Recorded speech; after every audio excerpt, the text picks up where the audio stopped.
This is an ultrasound. There's a couple things I want to go over. This is the fast exam, and this is the right upper quadrant.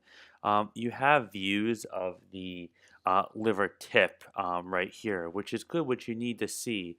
But to me, this is really indeterminate and it's limited.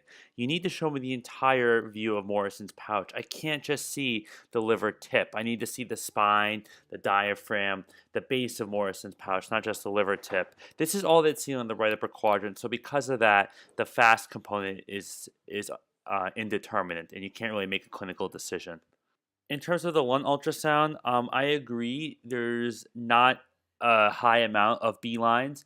The only thing I wanted to go over is that when you're talking about lung ultrasound, it's just B line. Curly B lines is technically a chest X-ray term.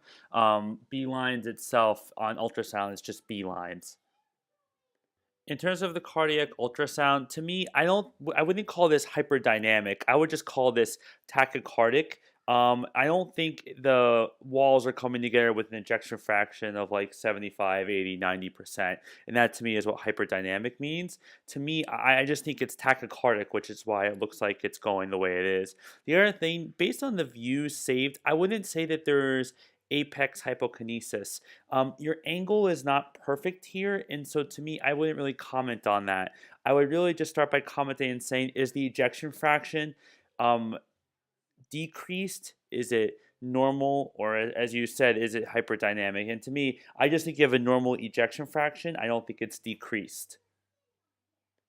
So again, the main take-home points, I wouldn't call this a hyperdynamic EF. To me, this is a normal ejection fraction. I also wouldn't comment on that there's apical hypokinesis just based on the clip saved.